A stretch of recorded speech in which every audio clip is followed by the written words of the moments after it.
ऐसे लोगों को उन्होंने कानून मंत्री के पदों पर बिठाया। पी चिदंबरम जैसे जो अव्वल दर्जे के वकील थे, सबसे देश के प्रबुद्ध और महंगे वकील थे, वैसे लोगों को उन्होंने कानून मंत्री बनाया। और आज की सरकारों को यदि देखें तो कानून मंत्री ऐसे ऐसे लोगों को बनाया जिसको कानून की कोई जानकारी नहीं है।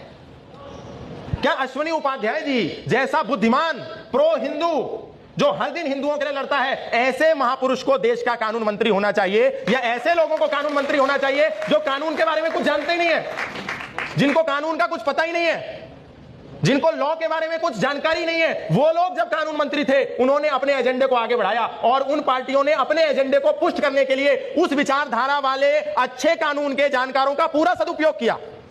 और हमारे पास ऐसे ऐसे विद्वान हैं और हम उनका सदुपयोग नहीं कर पा रहे हैं। हम किसको संसद में भेज रहे हैं जो कह रहा है फटाफट खोल के दिखाओ, मैं लहंगा उठा दूंगा घूंघट रिमोट से?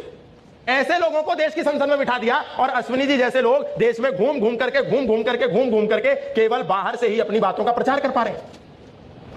जो लोग प्रधान भी बनने लायक नहीं थे, पार्षद का चुनाव भी लड़ते तो भी नहीं जीत पाते, उन लोगों को मोदी जी के राज में मोदी लहर के नाम पर देश की संसद में बैठने का मौका मिल गया। और ऐसे विद्वान लोग बाहर बैठ करके केवल भाषण ही देते रह गए, केवल व्याख्यान ही देते रह गए, केवल पीआईएल ही लगाते रह गए। अगर ऐसे लोग देश की संसद में होते, किसी अच्छे पद पर होते, कानून मंत्री होते या राज्यसभा के सदस्य होते, तो सोचिए सनातन धर्म का कितना बड़ा कार्य हो सकता था।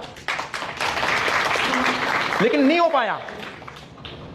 लेकिन यदि हम केवल सेल्फी ना खिंचाएं, केवल फोटो ना खिंचाएं, केवल ये ना कहें कि हम आपके बहुत बड़े फैन हैं, और जब फोटो लें तो ट्वीट के साथ एक बात लिख दें और ये मांग करें कि हमको अपना कानून मंत्री अश्विनी उपाध्याय जी जैसा चाहिए, तो हो सकता है सरकार इस पे कुछ विचार कर ले।